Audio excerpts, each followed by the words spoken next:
예수님께 주일 오전 예배 오신 여러분 진심으로 환영합니다. 반갑습니다. 오늘도 주님께서 우리에게 하시는 그 음성 말씀을 듣고 순종함으로 하나님의 그 말씀의 역사의 성취, 하나님께서 어떻게 우리의 삶을 이끌어 가시는지 그 하나님의 일하심과 섭리를 경험하시는 여러분 되시기를 주님의 이름으로 축복합니다. 다 일어나셔서 우리 주님 이곳에 함께 찬양하겠습니다.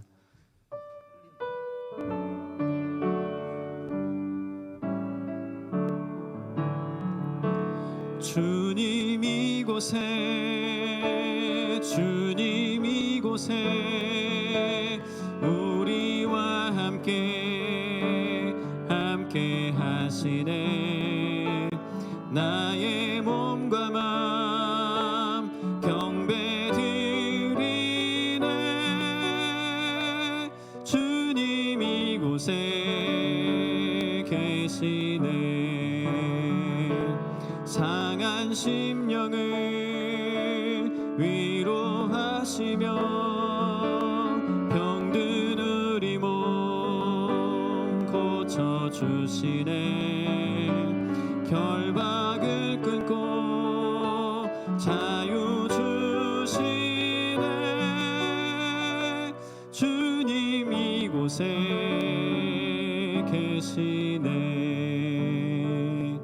아멘.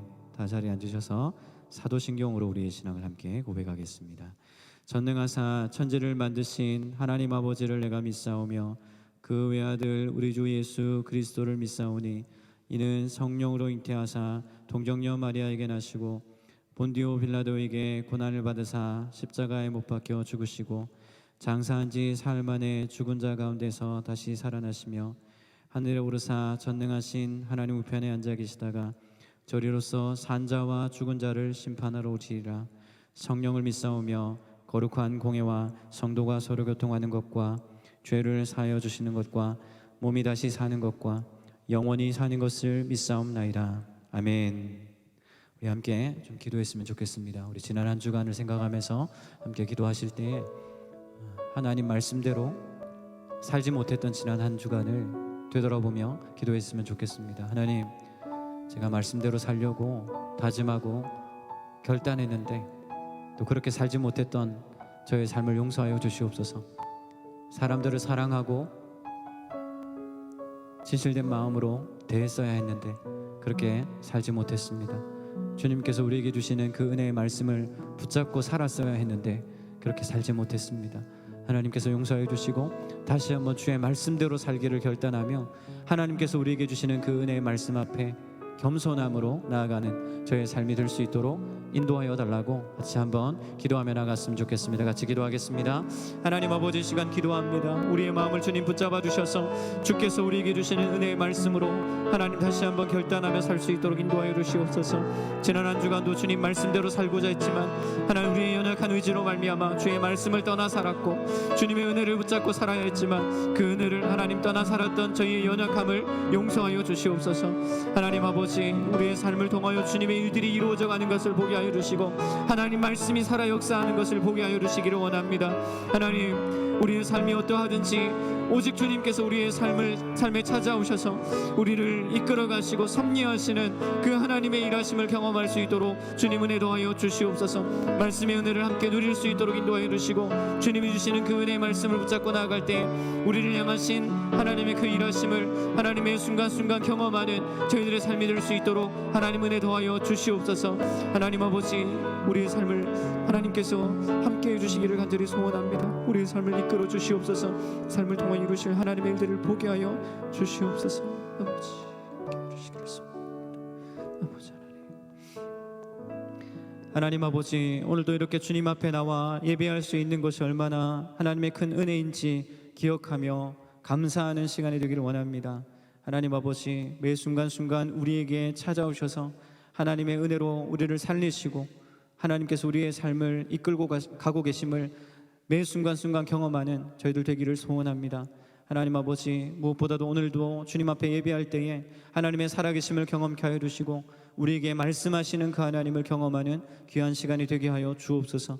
함께 하실 주님을 찬양하며 모든 말씀 예수님의 이름으로 기도드리옵나이다. 아멘.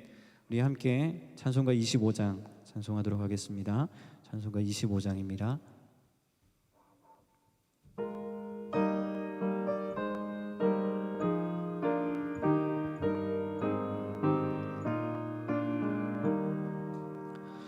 멸류관 벗어서 주 앞에 드리세. 저 천사 기쁜 노래가 온 땅에 퍼지네.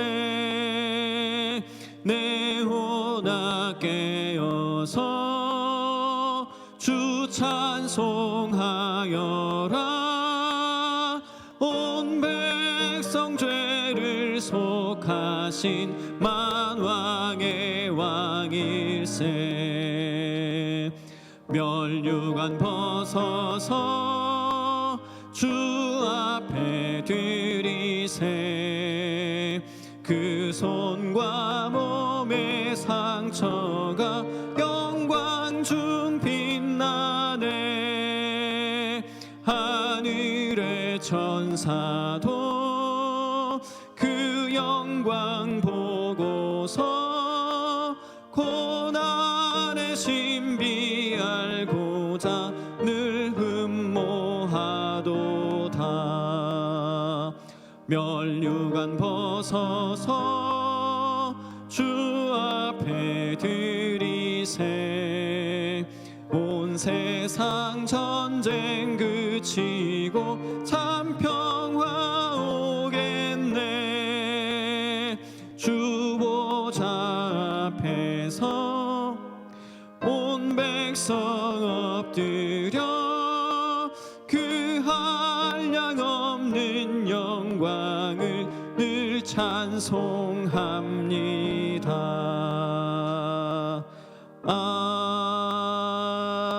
아멘. 네, 우리 주보 뒤편에 있는 교회 소식 잠시 전하겠습니다. 네, 다른 것들은 참조하시고 큐티반을 모집하고 있습니다. 큐티반 모임은 이번 주 목요일부터 매주 목요일 8시 30분에 1시간 정도 그렇게 이제 큐티 방법이나 또 큐티 나눔 이런 것들을 좀 할 생각입니다. 그래서 여러분들이 참여해 주시면 좋겠고요.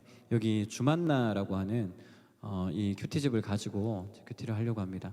신청하시는 분들은 아마 뒤에 나가실 때에 혹시 책을 가져가셔도 되고 또 혹시 모자라면 신청하면 되니까요. 여기 보면 이제 매일 큐티가 이렇게 나와 있기도 하고 이게 참 교재가 좋은 게 뭐냐면 주일학교 아이들하고 전 세대가 통합으로 예배를 드릴 수 있도록 본문이 다 통합으로 되어 있습니다. 큐티도 창세기고 또 우리 아이들도 창세기로 또 공부를 하고 있고 아이들이 집에서 큐티하는 본문이랑 그리고 가정 예배 드리는 본문이랑 다 똑같습니다. 그래서 전 세대 통합으로 같이 말씀을 보고 또 오늘 말씀을 창세기 말씀을 가지고 들었는데 우리 아이들하고 같이 창세기 말씀을 가지고 가정 예배를 드릴 수도 있습니다. 그래서 가정 예배 드리는 본문도 여기 뒤에 보면 수록이 되어 있고 소그룹 모임도 할 수 있도록 본문이 수록이 되어 있습니다. 여러 가지로 제가 이제 앞으로는 전 세대 통합 예배를 좀 준비하고 있어요. 그래서 주일학교 아이들도 같은 본문으로 그리고 우리 어른 예배도 같은 본문으로 좀 준비를 하려고 하는데 아직까지는 좀 어른 예배는 제가 다르게 좀 예배를 드리고 있고 아무튼 이제 차차 이렇게 좀 통합으로 같이 예배할 수 있도록 하려고 하고 있습니다. 제가 중요하게 생각하는 것 중에 하나가 가정의 회복입니다. 가정 안에서 함께 예배하는 아이들과 또 내 아내와 남편과 함께 예배하는 가정 예배를 굉장히 중요하게 생각하고 가정 안에서의 회복 이런 것들을 우리 예수님 교회 안에서 중요하게 제가 기도하고 있는 것 중에 하나입니다.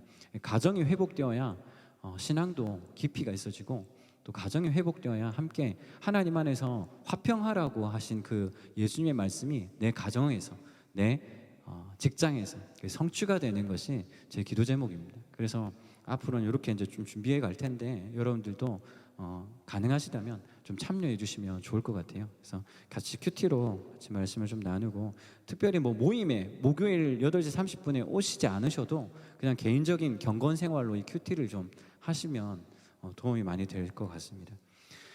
네, 가정신방도 여러분 원하시는 날짜와 시간을 말씀해 주시면 저희가 그에 맞춰서 일정을 조절해서 이렇게 가정신방을 하도록 하겠습니다. 네, 제가 헌금기도 할까요? 헌금기도 하겠습니다. 하나님 아버지 감사합니다. 오늘도 하나님 앞에 나와 예배할 수 있는 것이 얼마나 하나님의 큰 은혜인지 기억하기를 원합니다. 하나님, 특별히 예배하는 가운데에 하나님의 살아계심을 경험케 하여 주시기를 원합니다.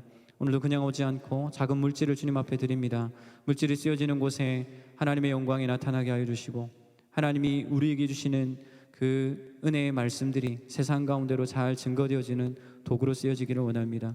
드리는 손길을 기억하여 주셔서 건강의 복과 물질의 복을 더하여 주시고, 하나님께 드릴 것이 많은 인생이 될 수 있도록 축복하여 주옵소서.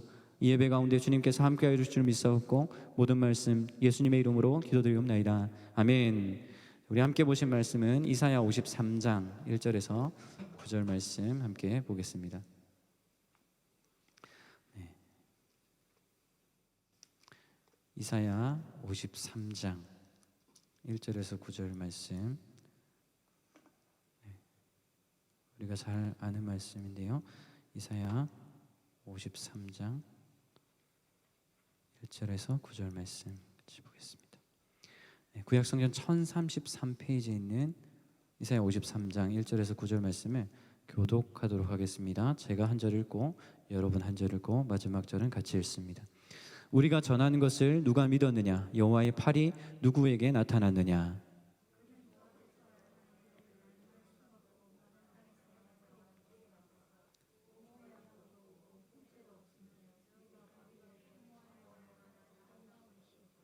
그는 멸시를 받아 사람들에게 버림받았으며 간고를 많이 겪었으며 질고를 아는 자라. 마치 사람들이 그에게서 얼굴을 가리는 것 같이 멸시를 당하였고, 우리도 그를 귀히 여기지 아니하였도다.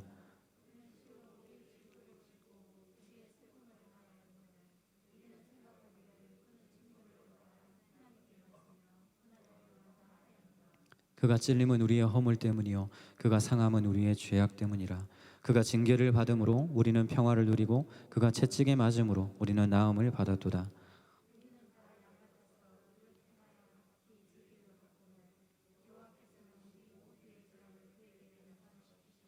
그가 곤욕을 당하여 괴로울 때에도 그의 입을 열지 아니하였으며, 마치 도수장으로 끌려가는 어린 양과 털 깎는 자 앞에서 잠잠한 양같이 그의 입을 열지 아니하였도다.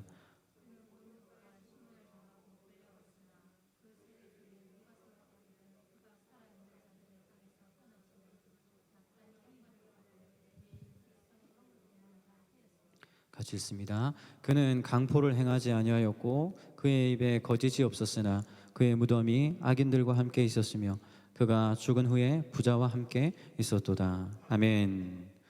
당신의 길이 너무 험하지 않기를 라는 제목으로 여러분과 함께 말씀을 나누겠습니다. 제가 어릴 때 부활절이다, 성탄절이다, 그렇게 기독교 절기가 되면 TV에서 늘 하는 그러한 영화가 있었습니다. 혹시 여러분들 기억나는 영화 있으십니까? 기독교 절기가 되면 꼭 방영하는 영화들이 있었거든요. 네? 쉽게, 그죠? 커바디스, 그리고 배너, 뭐 이런 영화들이 굉장히 많이 했었죠. 제 기억에 기독교를 그렇게 혐오하시던 아버님께서 그 채널을 돌리지 않고 그 영화를 보고 계신 걸 제가 많이 봤고 자주 목격을 했거든요. 쉽게 이런 거 하잖아요. 그럼 꼭 그걸 보고 계시더라고요. 기독교를 그렇게 좋아하지 않는 걸로 알고 있었는데 그 영화를 이렇게 보고 계신 거예요. 한 번은 배너라는 영화를 보고 있는데, 자 봐라 이제 멋진 장면 나온다 이렇게 얘기하시는 거예요. 그 장면이 뭐냐면, 지금도 영화사에서 길이 남을 명장면이죠. 해상 전투와 그리고 전차 경주, 그게 두 개가 있는데, 어릴 때는 배너가 그렇게 뭐 대단한 영화인 줄 잘 몰랐습니다. 뭐 아버지가 보고 계시니까 옆에서 그냥 봤는데 무슨 내용인지도 잘 기억은 안 나고 그냥 그 장면만 기억이 났거든요. 제가 예수 믿고 다시 이 영화를 보니까 이 영화가 정말 대작이라는 그러한 이제 사실을 알게 됐습니다. 원래 이제 이 영화가 1959년에 개봉했거든요, 미국에서. 1959년에 개봉을 하고 59년인데 6년으로 돼 있네요. 59년에 개봉했고, 그리고 옆에 이제 이게 2016년에 다시 이제 리메이크 해가지고 이제 뭐 안에 CG도 넣고 화려한 그런 영상으로 다시 개봉을 했더라고요. 저희 이 두 영화를 다 봤거든요. 이 배너 옛날 영화 이게 러닝 타임이 얼마나 되신지 아시죠? 3시간 40분이거든요. 그러니까 여기 영화 중간에 그게 있어요. 쉬는 시간이 있어요. 네. 그러니까 엄청 길죠. 그리고 이게 이제 2016년에 개봉한 이것도 1시간 40분에서 2시간 정도 되거든요. 제가 이거를 5시간 동안 연달아 이렇게 쭉 본 적이 있습니다. 그러니까 영화를 제가 편집하기 위해서 보기도 했는데 아무튼 이 영화가 되게 저는 의미 있고 되게 재밌더라고요. 두 개 또 비교해서 보기도 하게 됐는데 영화 시간이 굉장히 길긴 하지만 이 영화에서 보여지고 있는 메시지가 굉장히 좀 저한테는 굉장히 좀 크게 다가왔어요. 그래서 영화를 되게 재밌게 봤거든요. 이 영화를 제작하는 기간이 얼마나 걸렸냐면 10년 동안 이 영화를 이렇게 제작을 했다 그렇게 이야기를 합니다. 영화를 조금 아시는 분들은 이 1959년에 개봉한 이 배너 영화가 70mm 필름으로 제작이 되어 있다라는 이야기를 들으면 아 그랬어라고 이렇게 하실 텐데 70mm는 좀 이제 와이드형으로 나오고 지금 우리 그 이런 데에서는 영화를 다 담을 수 없을 만큼 굉장히 와이드하게 나왔고 색감이나 이런 것도 필름 영화이기 때문에 색감도 조금 다르다고 얘기를 합니다. 아무튼 이제 더 놀라운 것은 뭐냐면 요즘처럼 컴퓨터 그래픽이 요즘엔 워낙 CG 컴퓨터 그래픽이 워낙 발전돼 있어가지고 CG 처리를 다 하잖아요. 근데 이 영화는 CG로 쓴 게 하나도 없습니다. 다 실사 촬영했어요. 해상 전투며 아니면 그 전차 경주할 때며 이 모든 것들을 다 실제로 이제 경주하고 물론 이제 해상 전투 씬은 그 배를 굉장히 크게 만들어 가지고 무선 조종으로 이렇게 그 해상 전투 씬을 찍었다고 해요. 그럼에도 불구하고 굉장히 하여튼 영화 한번 보시면 굉장히 아 이걸 영화로 이렇게 찍었다고 실사로 찍었다고 이렇게 할 만한 것들이 많죠. 그리고 등장 인물만 350명인데 주 등장 인물이 350명이고요. 그리고 엑스트라가 1만 명입니다. 10,000명이 여기 이 영화에 출연했고 총 제작비가 1,500달러 정도 된다고 하는데 아마 한 200억 조금 안 되지 싶습니다. 한 200억 정도 되는 엄청난 규모죠. 엄청난 규모와 제작 기간 굉장히 놀랍죠. 그러나 이제 예수 믿지 않는 사람들은 뭐 이런 데 관심이 있겠지만 우리는 또 기독교인이니까 예수 믿는 사람들이니까 사실 이 영화에서 가장 중요한 것은 뭐냐면 복수심에 가득 찬 그 배너가 주인공 배너가 예수님을 만나면서 변화되는 그 과정이거든요. 그 과정이 굉장히 중요한 이 서사를 이끌어가는 중요한 주제 중에 하나가 바로 배너의 변화되는 과정입니다. 순간순간 예수님을 만나는 흔적들이 이 옛날 영화에는 다 나와요. 근데 이 2016년에 개봉한 이 영화에는 예수님과의 그 만남과 예수님으로 인하여 변화되어지는 그 과정을 굉장히 좀 약하게 그려냈습니다. 그래서 2016년에 개봉한 최근의 영화보다는 뭐 화려한 CG나 그래픽 이런 것들에는 뭐 괜찮다 할지라도 영화가 주는 메시지를 좀 많이 퇴색한 영화예요. 그래서 예전 영화 3시간 40분짜리를 혹시 보실 수 있으시면 그 영화 아마 보신 분들 많이 계실 거예요. 그 영화 다 한 번쯤은 보셨을 텐데 아무튼 이제 중요한 주제는 그겁니다. 중요한 주제는 배너라는 주인공이 예수님을 만나면서 변화되어지는 그 과정을 그리고 있다는 것이죠. 그래서 이 주인공 유다 배너가 자신의 인생에서 스치듯이 지나가는 예수님의 흔적들을 한참 후에서야 발견하게 되고 변화되는 것이죠. 인생에서 예수님을 만나고 변화될 수 있는 기회가 여러 번 있었음에도 불구하고 그 기회들을 놓치고 복수심 가득한 증오로 가득한 그러한 삶을 살다가 결국에는 자신의 삶이 잘못되었다는 것을 깨닫게 되고 하나님께로 돌아오게 되는 것이죠. 제가 이 영화를 보면서 기억에 남는 장면들이 굉장히 많아요. 여러분들도 어떤 장면이 기억에 남는지 모르겠는데 저는 이 영화를 보면서 굉장히 많은 것 중에 하나를 이제 말씀드리면 영화의 거의 마지막 부분, 막바지에 아마 부분인 것 같은데 배너와 한 상인이 나누는 대화가 저는 기억에 많이 남거든요. 그 대화 중에 하나가 뭐냐면 나중에 이제 영상에 준비한 영상에 보면 보실 텐데 그 배너하고 이 상인이 나오는 대화 중에 이게 있습니다. 하나님께로 가는 길은 여러 갈래입니다. 여러 갈래예요. 그런데 부디 당신의 길이 너무 험하지 않기를 빌겠소. 이런 이제 장면이 나오거든요. 대화 내용이 나오거든요. 배너라는 그 한 사람의 인생에서 예수님을 믿을 여러 번의 기회가 찾아왔지만 끝까지 자신의 길을 그렇게 고집스럽게 가죠. 증오와 복수로 가득한 그러한 삶을 살아가면서 험난한 세월을 보내게 됩니다. 그러다 결국에는 예수님께로 돌아오죠. 이 영화에서 중요한 메시지를 던지고 있는 것 중에 하나가 바로 이겁니다. 하나님을 만나는 여러 가지 기회, 여러 가지 갈래들이 있습니다. 그런데 우리는 그 기회와 그 갈래들을 무시하거나 때로는 분명히 내 눈앞에 예수님을 만날 기회가 있음에도 불구하고 외면하는 거죠. 그리고 그냥 내가 내 인생을 살아간다 그렇게 생각하고 어느 순간인가 예수님을 만날 그러한 기회가 여러분들에게 결정적인 기회가 찾아와서 교회로 또 믿음으로 신앙으로 돌아오신 분들이 있더라는 거죠. 그래서 영화가요 주인공 배너의 이야기로 시작하지 않고 예수님이 태어나셨을 당시를 배경으로 하고 있습니다. 누가복음에 보면 예수님의 탄생 이야기가 나오잖아요. 이 영화에 보면 이 시대를 이 누가복음을 배경으로 하고 있거든요. 누가복음 2장 1절에 보면 예수님께서 나실 때 당시에 황제가 누구였는지 이런 것들이 나와 있습니다. 그때 가이사 아구스토가 영을 내려 천하로 다 호적하라 하였다. 가이사 아구스토는 그 로마의 초대 황제였던 옥타비아누스입니다. 옥타비아누스가 황제일 때 명령을 내려서 온 천하로 다 호적을 해라, 인구 조사를 해라, 이렇게 이제 온 로마 다스리는 그 땅에 이런 명령을 내렸던 것이죠. 그때 유대 땅을 다스리고 있었던 사람이 누구냐면 총독이 그때는 다스렸는데 퀴레니우스라는 사람입니다. 퀴레니오라는 사람이 그때 당시에 유대 땅을 다스리는 총독이었어요. 그래서 이 총독도 황제의 명령을 따라서 인구조사를 하게 되죠. 나사렛에 살고 있었던 나사렛이라는 그 동네에 살고 있었던 요셉과 마리아도 이 호적 등록을 위해서 어디로 가냐면 베들레헴으로 가는 거예요. 베들레헴으로. 여러분 영화의 주인공이 이 주인공 배너의 이야기로 이 영화를 시작하지 않고 예수님의 탄생 이야기로 시작하는 이유가 있습니다. 그 이유는 뭐냐면 인생의 주도권이 누구에게 있는지 분명히 보여주고 있는 것이죠. 주인공 배너가 마치 영화의 중심인 것처럼 보이지만 실은 그렇지 않습니다. 이 영화를 잘 보신 분들은 주인공은 분명히 배너인데 이 주인공의 인생을 이끌어 가시는 분은 배너가 아니라 예수님이라는 사실을 우리는 알 수 있죠. 몇 번 등장하지 않습니다. 예수님은 많이 안 등장해요. 예수님이 그 뒷모습, 예수님의 얼굴도 안 나와요. 옛날 배너에는 예수님의 얼굴이 안 나와요. 근데 최근에 개봉한 영화는 예수님의 얼굴이 그냥 이렇게 등장을 하거든요. 물론 이제 예수님의 얼굴을 보이고 안 보이고의 큰 차이는 없지만 옛날 영화에서는 그 예수님의 신비적인 모습 뭐 이런 것들을 아마 좀 표현하려고 했던 것 같아요.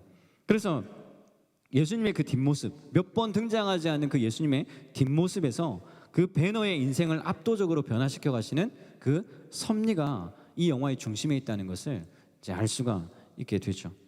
그럼 오늘 우리가 읽은 본문 이사야 1장에 53장 1절의 9절은 구약에서 예수님을 묘사한 굉장히 중요한 말씀 가운데 하나로 여러분도 잘 알고 계실 텐데요. 예수님이 받으실 그 고난과 십자가에서 받으실 그 고난과 그 목적에 대해서 분명하고 정확하게 보여주고 있습니다. 예수님이 오시기도 500년, 600년 전이거든요. 이사야는 이미 예수님이 2000년 전에 오셨을 때 한참 전의 사람입니다. 500년, 600년 전의 사람입니다. 근데 예수님께서 더 아실 그 고난의 이유, 이거에 대해서 분명하게 이야기를 하고 있다는 것이죠. 다시 말하면 철저히 하나님의 섭리와 계획 아래에서 예수님이 이 땅에 오셨다는 사실을 말씀하고 있습니다. 근데 이사야 말씀을 보면요, 예수님이 오신 모습이 어땠다라고 이사야가 이렇게 이야기를 하고 있냐면 2절 한번 볼까요? 같이 한번 읽어보겠습니다. 같이 시작. 그는 주 앞에서 자라나기를 연한 순 같고 마른 땅에서 나온 뿌리 같아서 고운 모양도 없고 풍채도 없은즉 우리가 보기에 흠모할 만한 아름다운 것이 없다. 그렇게 이야기합니다. 여러분 그 고운 풍채, 고운 모양, 풍채도 없고 흠모할 만한 아름다운 것이 없다, 이렇게 이야기를 하고 있습니다. 왜 오실 예수님에 대해서 이렇게 묘사를 했을까? 왜 이렇게 묘사를 했을까? 여러분 히브리서에 보면 예수님이 대제사장으로 오셨다라는 말씀이 있습니다. 히브리서의 말씀에 보면 그러므로 우리에게 큰 대제사장이 계시니 승천하시니 곧 하나님의 아들 예수시다. 예수님이 대제사장으로 오셨다라는 말씀이 히브리서에 기록이 되어 있거든요. 여러분 대제사장이 뭐죠? 구약시대에 보면 대제사장이 나옵니다. 이 대제사장은요 아론 계열의 제사장 중에 한 명만 뽑을 수 있습니다. 대제사장은 두 명이 아니라 한 명입니다. 한 명. 그러니까 수많은 제사장들 중에서 아론의 후손들, 아론의 자손들 중에 제사장들이죠. 이 제사장들 중에서 한 명만이 대제사장이 될 수 있어요. 그럼 자, 한 명만 뽑는다 하면 여러분 누구를 뽑을까요? 그 제사장들 중에서 한 명만 대제사장이 될 수 있다면 여러분들 같으면 누굴 뽑겠습니까? 두말하면 잔소리죠. 그 중에 제일 탁월한 사람, 그죠? 탁월한 사람 뽑겠죠. 여러분 실제로 대제사장은요, 사람들에게 본이 되면서 존경받아야 되고 육체적으로 흠이 없는 사람이어야 했습니다. 실제로 대제사장을 뽑을 때는 그 사람이 흠이 있지 않은지 이런 것들을 살펴보고, 그리고 그 사람이 존경받는 사람인지 아닌지를 살핍니다. 그래서 대제사장으로 뽑죠. 여러분 키도 작으면 안 돼. 키도 작으면 안 돼요. 그래서 풍채도 좋아야 됩니다. 흠이 없어야 됩니다. 고운 모양을 가지고 있어야 됩니다. 돈도 많아서 사람들이 보기에 흠모할 만한 사람이어야 대제사장이 될 수 있었습니다. 근데 여러분 대제사장으로 오신 예수님에 대한 묘사는 어떻습니까? 완전히 정반대죠. 흠모할 만한 아름다운 것이 아무것도 없는 그 예수님에 대해서 묘사를 하고 있어요. 예수님은 그때 당시에 일반적으로 대제사장이 가져야 할 외적인 기준에 미치지 못했습니다. 한번 보세요. 그 예수님은 고운 모양도 없고 풍채도 없고 아름다운 흠모할 만한 아무 그러한 것들이 하나같이 없다, 이렇게 이야기를 하고 있거든요. 근데 여러분 한번 생각해 보세요. 예수님 얼굴 한번 떠올려 보세요. 예수님 얼굴이 떠오르십니까? 여러분이 알고 계시는 예수님 사진이나 모습은 어때요? 인터넷에 찾아보니까 하나같이 얼굴 천재라. 아니 왜 예수님은 다 이렇게 잘생겼죠? 여러분 인자한 예수님의 모습에서 평화를 느끼고 계십니까? 예수님이 잘생기시니까 조금 이렇게 마음에 평화가 좀 있어요? 흠모할 만한 그러한 모습을 가지고 있습니까? 여러분 그렇다면 그런 이미지는 다 지우셔야 됩니다. 인터넷에 떠들고 있는 이 예수님의 사진은요, 사실 진짜 예수님의 모습은 아니에요. 예수님이 이렇게 잘생기지 않으셨을 거예요. 여러분 사실은요, 예수님은 이 땅에 오실 때 사람들이 보기에 흠모할 만한 외적인 조건을 단 한 가지도 가지고 있지 않으셨습니다. 사람 눈에 보기 좋고 멋진 사람 아니었어요. 세상적인 기준으로 뽑아놓은 그러한 사람이 우리에게 참 평안을 줄 수 없고, 그것이 우리에게 죄사함을 해결해 줄 수 없다는 것을 분명하게 보여주는 것이죠. 이사야 53장 3절에는요 이렇게 이야기합니다. 그는 멸시를 받아 사람들에게 버림받았으며 간고를 많이 겪었으며 질고를 하는 자라. 마치 사람들이 그에게서 얼굴을 가리는 것 같이 멸시를 당하였고 우리도 그를 귀히 여기지 아니하였도다. 예수님이 이 땅에 오셨을 때 사람들은 그를 어떻게 했다고요? 멸시했습니다. 그리고 그를 귀히 여기지 아니하였도다. 사람들은 예수님을 알아보지 못했고 온갖 멸시와 조롱으로 예수님을 십자가에 못 박아 버렸습니다. 여러분 세상에 어떤 신이요, 세상에 어떤 신이 멸시와 천대받을 모습으로 나타나시겠습니까? 자신의 신적인 영광을 찬란하게 드러내고 사람들이 그 영광 앞에 무릎 꿇도록 그렇게 찬란한 신의 모습으로 그렇게 나타나지 않을까요? 신은 우리와 동떨어진 저 멀리 있는 존재가 아니라 바로 우리와 가장 비슷한 모습으로, 우리의 아픔을 가장 잘 아는 모습으로 오셨다는 것을 오늘 성경이 보여주고 있습니다. 예수님은 철저히 자기를 비우시고 자기를 낮추어서 가장 비천한 자의 모습으로 이 땅에 오셨죠. 여러분 예수님이 보잘것없는 작은 마을이었던 베들레헴에서 태어나신 것도 결코 우연한 사건이 아니었습니다. 선지자 미가는 이렇게 예언하죠. 베들레헴 에브라다야, 너는 유다 족속 중에 작을지라도 이스라엘을 다스릴 자가 내게로 나올 것이라. 그의 근본은 상고에 영원에 있느니라. 이렇게 이야기하고 있습니다. 온갖 영원한 영광과 찬란한 모습으로 빛나는 광채를 입은 세상의 왕의 모습으로 오지 않고 시골 마을 베들레헴의 작은 마국간에서 태어나셨다는 것은 우리의 인생의 질고, 우리의 아픔, 우리의 고통, 이러한 것들을 아시는 분으로 철저히 낮아진 모습으로 오셨다는 것을 보여주고 있습니다. 그러니까 신이라는 존재는 저 멀리 있는 존재가 아니라 어디에요? 우리 곁에, 우리 가운데, 내 곁에 계시다는 것을 보여주는 것이죠. 수많은 도시 중에 왜 베들레헴입니까? 수많은 도시들 중에 왜 이 작은 고을이었던 베들레헴이었습니까? 나사렛에서 살던 그 요셉과 마리아가요, 왜 베들레헴으로 왔을까요? 그럼 참 재밌지 않습니까? 만삭일이었던 이 마리아, 이제 아이를 곧 출산해야 되는데 그때 하필이면 인구조사를 한다 해가지고는 베들레헴으로 돌아와야 했던 이유가 뭡니까? 왜 요셉과 마리아가 그냥 나사렛이라는 그 동네에서 아기 낳으면 되는데 왜 하필 베들레헴으로 왔냔 말이죠. 그것은 구약의 말씀이 성취되어 가는 과정입니다. 하나님의 섭리라는 것을 이 말씀들은 분명하게 보여주고 있습니다. 이미 500년, 600년 전에 예수님이 오실 것에 대해서 예언을 하고 있고, 베들레헴, 아주 작은 고을이었던 베들레헴에서 나실 것에 대해서 이야기를 하고 있고, 고운 모양도 없이 흠모할 만한 아름다운 것 없이 세상 사람들의 멸시를 받아 십자가에서 고난당하실 그 예수님에 대해서 이미 묘사를 하고 계시다는 것은 바로 이 모든 일들이 하나님의 섭리 아래에 있다는 것을 보여주는 것이죠. 로마 황제 가이사 아구스도, 옥타비아누스가 자기 의지로 인구조사 명령을 내린 것 같죠? 그렇지 않습니다. 성경은 그 명령이 하나님의 섭리 안에 있다는 사실을 분명하게 보여주고 있죠. 우리 눈에는요, 로마 황제가 너무 거대한 권력을 가지고 있는 것처럼 그렇게 보이지만 하나님 앞에서는 그저 하나님의 섭리와 뜻이 성취되어지는 그런 도구에 불과합니다. 여러분, 영화 배너에서도 마찬가지인데요, 자신의 인생에서 자기가 주도권을 쥐고 살아가는 것처럼 보이지만 사실은 배너의 인생에 찾아오셔서 구원의 길을 계속해서 제시해 주시는 그저 하나님의 섭리, 그 하나님의 뜻, 그것이 있다는 것을, 주도권이 예수님께, 하나님께 있다는 것을 이 영화는 보여주고 있습니다. 여러분, 베너가 본래 유대 그 민족 중에서 왕족 출신이었습니다. 그러니까 이 베너가 왕족 출신이거든요. 그러면서 로마의 식민지였던 그 유대 사회에도 굉장히 영향력 있는 그런 사람이었어요.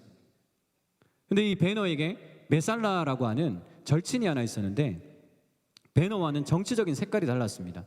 그래서 이 메살라는 로마의 군인이 되죠. 그러면서 이 로마 제국의 통치에 유대인들이 좀 복종하기를 원했어요. 메살라는 이 로마의 식민지로 살면서 유대인들이 그 로마에 복종하며 살면 될 텐데 왜 자꾸 거부하고 반란을 일으키고 이렇게 사냐는 것이죠. 정치적인 색이 달랐죠. 그럼에도 불구하고 베너는 어떤 생각을 가지고 있었냐면, 유대민족의 정체성, 우리는 하나님의 선택을 받은 민족이고 하나님께 쓰임받은 민족이라는 것에 대한 그러한 확신을 가지고 있었거든요. 그러니까 로마의 정치에 복종할 수 없다, 이런 생각을 갖고 있었어요. 이 베너하고 메살라는 다른 생각을 갖고 있죠. 로마 군인이었던 이 메살라가 나중에 유대인의 반란 세력을 색출해가지고 로마 황제의 신임을 받고자 이렇게 했습니다. 그래서 유대 사회에 영향력이 있었던 베너에게 이야기하는 거예요. 절친이니까 베너에게 가서 이야기하는 거예요. 유대인들이 반란을 일으키지 않고 좀 로마의 통치 안에 들어오면 안 되겠냐. 로마에 반대하는 반대 세력의 그 이름들을, 그 사람들을 나에게 좀 넘겨달라, 이렇게 이야기하거든요. 베너가 그렇게 하겠습니까? 그렇게 협조하겠습니까? 거절했죠. 평생 친구라고 생각했던 베너가 메살라의 협조를 거부하게 되면서 사이가 점점 멀어지게 됩니다. 그런 차에 유대 땅에 새로운 총독이 부임하게 되는데, 총독이 부임하는 날 사건이 하나 일어납니다. 그 사건이 뭐냐면, 그 베너하고 여동생이 총독이 부임하는 것을 그 2층에서 보고 있는데, 여동생이 실수로 그 2층에 있었던 돌 같은 거, 그게 하나, 기와장이죠. 기와장이 하나 이렇게 뚝 떨어지는데, 마침 그때 총독이 지나가는 그러한 시간이었습니다. 그러니까 어떤 일이 일어나겠습니까? 새 총독이 부임하는 날 총독을 살해하려고 했던 누명을 이제 쓰게 되는 거예요. 베너의 친구 메살라가 그 일이 총독을 살해하기 위해서 일어난 일이 아니라는 것을 알고 있었지만, 베너의 가족이 잡혀가는 것을 보고도 무시하고 나중에는 배신하게 됩니다. 그래서 이제 메살라와 이 베너는 친구였다가 완전히 원수가 되는 것이죠. 그래서 베너의 어머니하고 여동생이 그 감옥으로 갇혀 지내게 되거든요. 잡혀가게 되거든요. 왜? 총독을 살해했다는 누명을 썼으니까.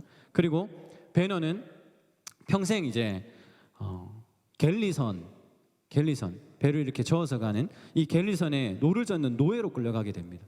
배의 가장 밑바닥에서 노를 젓는 이 갤리선 노예는요, 한 번 잡혀가면 평생 그 노만 젓다가 죽음을 맞이하는 가장 불행한 노예 중에 가장 불행한 노예가 갤리선에서 노를 젓는 노예입니다. 가장 배 밑바닥에서 배너가 이제 글로 끌려가게 되죠. 그러면서 어머니도 동생도 지하 감옥에 갇혀버리고 배너 자신도 이렇게 갤리선의 노예로 잡혀가게 되어버리고, 그러니까 배너의 마음에는 어떤 마음이 생기겠어요? 메살라에 대한 증오와 분노, 이런 것들로 가득 차죠. 갤리선의 노예였던 이 배너의 삶을 지속하게 하는 것, 내가 살아야지 하는 그 마음을 갖게 하는 게 뭐였냐면 메살라에 대한 분노와 증오였습니다. 내가 반드시 살아나가서 메살라에게 복수하겠다, 이런 마음으로 이 배에서 노를 젓고 끔찍한 노예 생활을 견디며 살았던 것이죠. 복수를 향한 칼날을 늘 가슴에 품고 살았습니다. 그런데 어느 날 이 지옥 같은 노예 생활에서 빠져나올 수 있는 기회가 베너에게 찾아옵니다. 이 황제가 명령한 중요한 전투를 치르는 중에 배가 침몰하게 되거든요. 그때 로마 군대의 지휘관이 바다에 빠지게 돼요. 그 바다에 빠진 지휘관을 누가 구해주냐면 베너가 구해주게 되죠. 지휘관의 신임을 받게 되면서 노예에서 자유인으로 그렇게 살게 되는 기회를 얻게 됩니다. 자신의 그 영원한 원수 메살라에 대한 이야기를 어느 날 자유인으로 살다가 우연히 듣게 되는데, 메살라가 어떤 위치에 가게 되냐면 유대인들을 진압하고 고위 관직자가 되어 있습니다. 로마의 고위 관직자가 되어 있었고, 그리고 로마 전차대회, 매 정기적으로 일어나는 그 로마 전차대회에서 최고의 실력자가 되어 있는 것을 이 베너가 알게 되거든요. 그러면 이 장면에서 이제 이 영화에서 가장 주목받는 장면이 두 개가 있는데, 아까 말씀드렸던 것처럼 갤리선에서 해상 전투하는 장면이고, 또 메살라와 이렇게 전차 경주를 하는 장면이거든요. 마지막 장면이거든요. 베너는 자신의 삶을 이끄는 원동력이 어디에 있다고 생각하냐면 복수, 증오에 있다고 생각했어요. 그래서 반드시 살아남아서 복수를 위한 그 목적을 향해서 달려가는 것이죠. 어쩌면 베너의 삶이 우리의 삶과 다를 바 없는 것 같다는 생각을 해보게 되었습니다. 물론 목적은 꼭 복수가 아니라 할지라도 결국 우리도 반드시 이겨야만 내가 사는 그러한 세상에서 앞만 보고 달려간다는 점에서 너나 할 것 없이 똑같은 것이죠. 정신없이 앞만 보고 달려가는 것이죠. 전차 경주를 보면서 똑같은 생각을 하게 되었습니다. 노예가 되어서 배를 젓는 그러한 베너의 모습에서나 전차 경주에서 이기고자 필사적으로 말을 몰아 달려가는 그 베너의 눈빛과 그 얼굴에서 저는 우리네 삶을 보게 되었어요. 우리네 삶도 참 똑같다. 우리도 살아남기 위해서 앞만 보고 그렇게 정신없이 달려가는 그러한 인생을 살고 있지는 않나 하는 생각을 해보게 되었는데, 전차 경주 장면은 또 안 볼 수 없으니까 제가 조금 편집해 왔습니다. 한번 우리 전차 경주 장면을 보여줄 수 3번이에요. 네, 한번 보여주세요.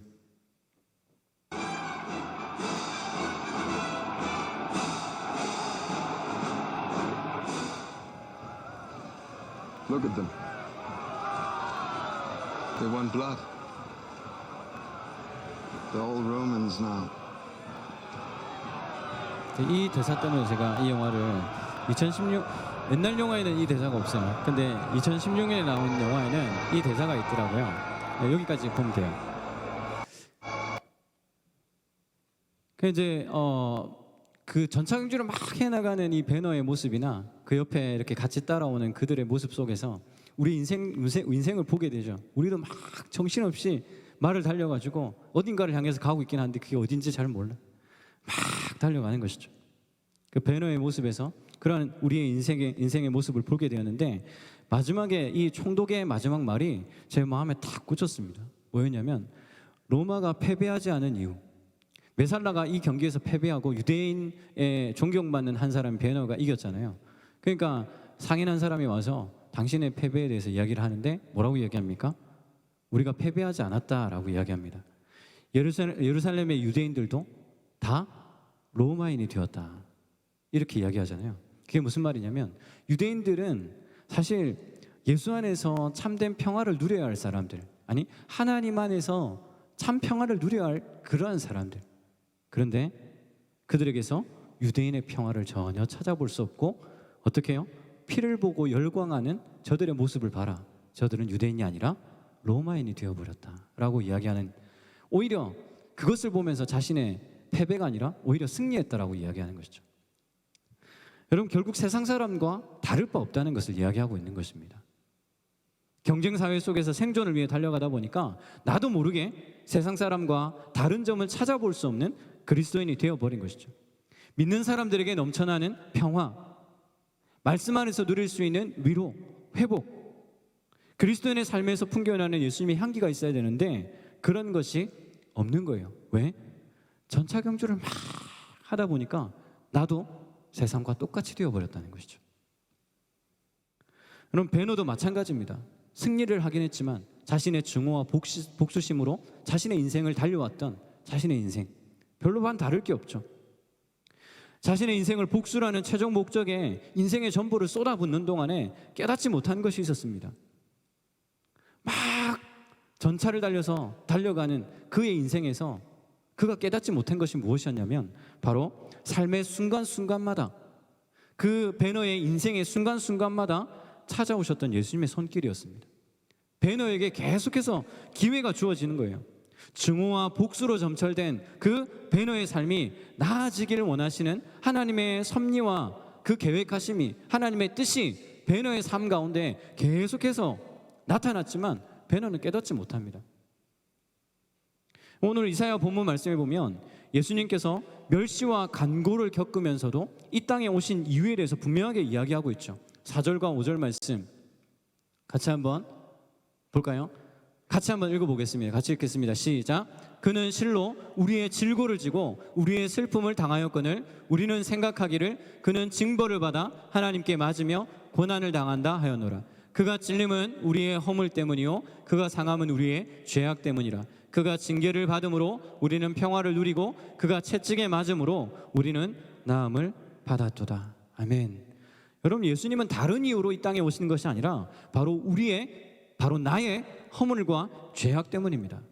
4절에 보면 우리의 질고를 지셨다는 표현에 이 질고는요, 인간이 죄로 인해 겪는 세상의 모든 고통과 슬픔을 이야기합니다. 죄로 인해 생겨나는 세상의 모든 고난과 슬픔, 그 인간에게 찾아온 그 죄로 인해 찾아온 그 고통과 슬픔을 너무도 잘 알고 계시기 때문에 이 죄악을 짊어지시기 위해서 이 땅에 오셨다는 것을 성경은 이야기하고 있는 것이죠. 여러분, 로마 땅에 존재하는 그 어떤 신도 하찮은 인간의 죄를 대신 짊어질 신은 없습니다. 여기에 우리의 질고를 지다, 슬픔을 당하였다, 이러한 표현들이 있는데요, 여기 지다, 당하다 이런 단어는요, 하나님과 이방신을 비교할 때 자주 쓰여지는 단어들입니다. 이방신은 인간에게 무거운 짐을 지게 하는 것과 다르게 하나님은 어떻습니까?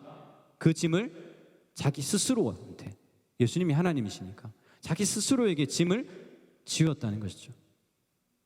예수님 당신이 직접 그 짐을 짊어지고 그렇게 채찍에 맞음으로 말미암아 일어난 결과는 무엇입니까? 오늘 우리에게 일어난 결과는 바로 이것입니다. 우리가 무엇을 누립니까? 평화를 누리고 어떻게 해요? 나음을 받았다라는 것이죠. 여러분들은 예수 안에 있을 때 평화를 누리고 우리의 그 죄악으로부터 일어난 그 고통과 아픔과 슬픔, 질고로부터 어떻게 해요? 나음을 입은 존재라는 사실을 여러분 기억하시길 바랍니다. 예수 안에 있을 때 평화를 누리게 되고 예수 안에 있을 때 나음을 입게 됩니다. 여러분, 베너의 삶이 증오와 복수로 가득 차 있을 때 예수님은요, 그가 나음을 입도록, 그가 평화를 누리도록 계속해서 그 인생에 찾아가십니다. 베너의 삶에 찾아온 예수 그리스도, 그분께서 계속해서 베너가 잡혀갈 때 물조차 마실 수 없는 그러한 힘든 순간에도 예수님 찾아오셔서 그에게 물을 마시게 하고, 순간순간 찾아오시거든요. 그 마지막 영상 한 번만 더 보고 말씀을 정리하겠습니다. 우리 4번 영상 들어주시겠어요? 네, 베너의 삶에 예수님께서 언제 어떻게 찾아오셨는지 한번 보겠습니다.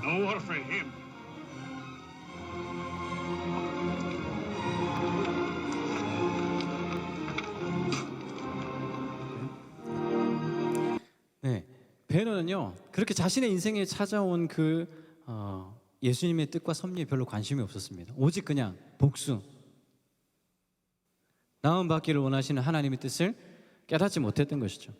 여러분, 하나님은 분명히 우리의 고통과 아픔을 아시고 우리가 나음 받기를 원하시면서 여러 번의 기회를 주셨을 거예요. 신앙의 뿌리가 깊지 못해서 흔들릴 때마다 말씀으로 권면해 주시고, 또 주변의 많은 사람들의 입을 통해서, 동역자들을 통해서 다시 일어서게 하셨을 거예요. 그게 하나님이 주시는 기회죠. 다시 일어서야 한다고 하나님 주시는 것이죠. 오랫동안 해결하지 못했던 관계 문제로 아파할 때마다 하나님은 다양한 방법으로 찾아오셔서 우리에게 그 관계를 해결할 수 있는 기회를 주시는 것이죠. 그 아픔과 고통 속에서 해결될 수 있도록 하나님께서 여러 번 기회를 주시는 것이죠. 그러나 우리는 그 하나님께서 우리에게 주신 여러 가지 회복의 기회, 그 은혜, 이런 것들을 깨닫지 못하고 한 해 한 해 그렇게 지나와 버린 것입니다. 서두에 제가 말씀드렸잖아요. 베너와 아라비아 상인의 대화 중에 했던 말, 베너에게 이렇게 이야기하잖아요. 하나님께로 가는 길은 여러 갈래. 당신의 길이 너무 험하지 않기를 빌겠소. 여러분, 하나님께로 가는 여러 가지 기회가 있고 길들이 있습니다. 우리 삶에 찾아온 너무나 많은 회복의 기회를 놓치고 우리는 계속해서 험한 길만을 찾아가다가 고개 굽이굽이 돌아서 고생이라는 고생은 다 하고 결국에는 다시 신앙으로 돌아온다는 이야기죠. 사랑하는 성도 여러분, 여러분의 목사로서 저는 이 말씀을 여러분들에게 드리고 싶습니다. 여러분의 삶에도 마찬가지로 하나님 만나는 그 길이, 예수님께서 우리에게 허락하신 놀라운 은혜와 사랑을 깨닫는 그 길이 너무 멀지 않기를, 험하지 않기를 저는 기도하겠습니다. 우리의 질고를 그렇게 짊어지시고 십자가를 지신 그 예수님을 믿는 믿음의 길을 선택하셔서 주 안에서 참된 평안과 기쁨을 누르시는 여러분이 되시기를 주님의 이름으로 축복합니다. 같이 한번 우리 일어나셔서 우리 이 찬양하고 함께 좀 기도했으면 좋겠습니다.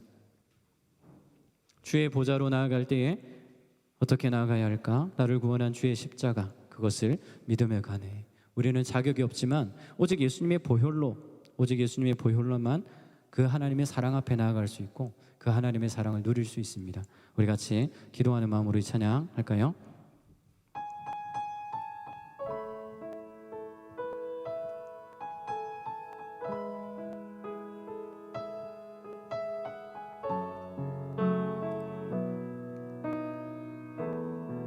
주의 보좌로 나아갈 때에, 주의 보좌로 나아갈 때에 어떻게 나가야 할까? 나를 구원한 주의 십자가, 그것을 믿으며 가네. 한 번 더 주의 보좌로 나갈 때에, 주의 보좌로 나갈 때에 어떻게 나가야 할까? 나를 구원한 주의 그 사랑, 그것을 믿으며 가네. 자격 없는 내 힘이 아닌, 자격 없는 내 힘이 아닌 오직 예수님의 보혈로, 자격 없는 내 힘이 아닌, 자격 없는 내 힘이 아닌 오직 예수님의 보혈로, 십자가의 보혈, 완전하신 사랑, 힘입어 나갑니다.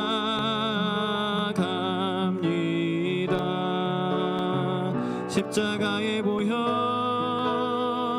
완전하신 사랑, 힘입어 예배합니다. 십자가의 보혈, 완전하신 사랑, 힘입어 예배합니다. 십자가의 보혈, 완전하신 사랑, 힘입어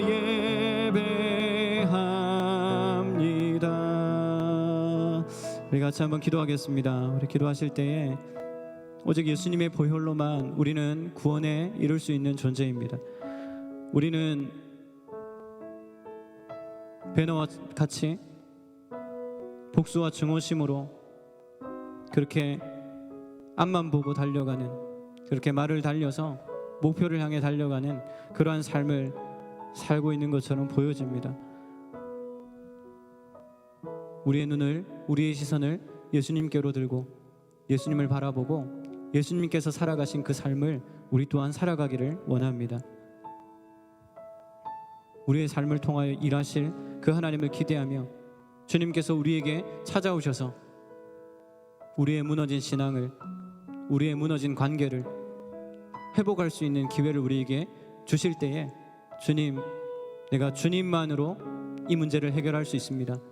주님 때문에 이 관계가 회복될 수 있습니다. 주님, 나의 문제를 해결해 주시옵소서. 같이 한번 이 기도 제목 가지고 우리 말씀을 생각하면서 함께 좀 기도했으면 좋겠습니다. 같이 한번 기도하겠습니다.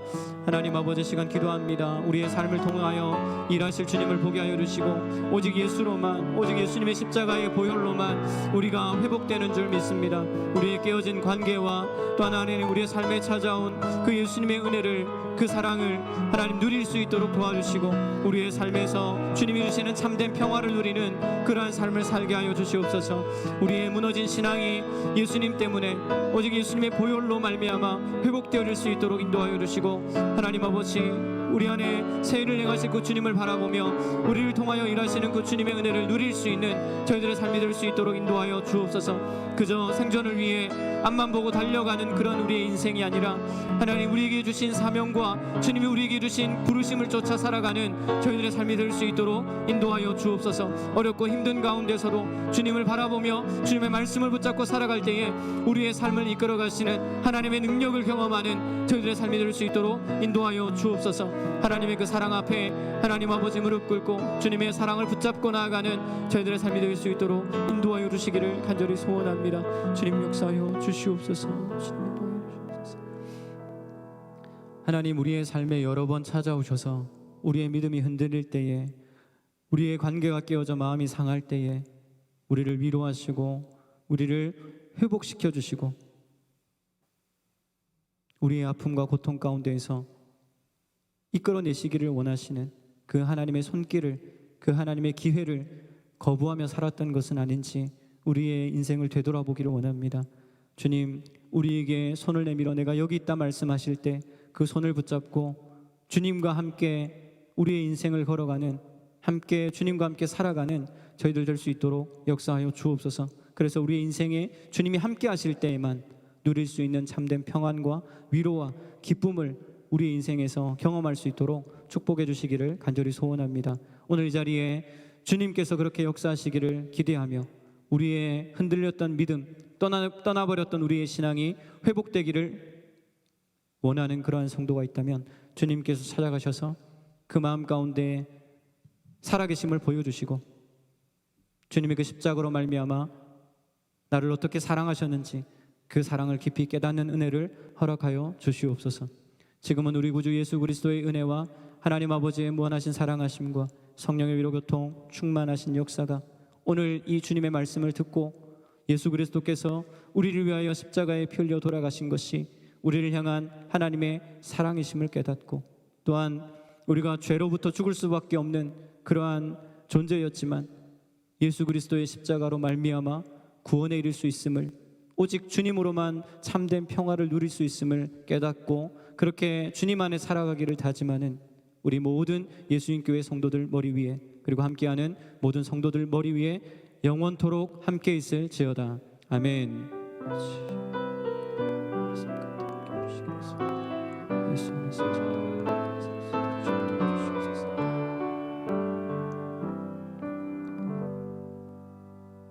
네, 예수님교회 주일 오전 예배를 마치겠습니다. 이 한 주간도 주의 말씀 안에서 승리하신 여러분 되시기를 축복합니다.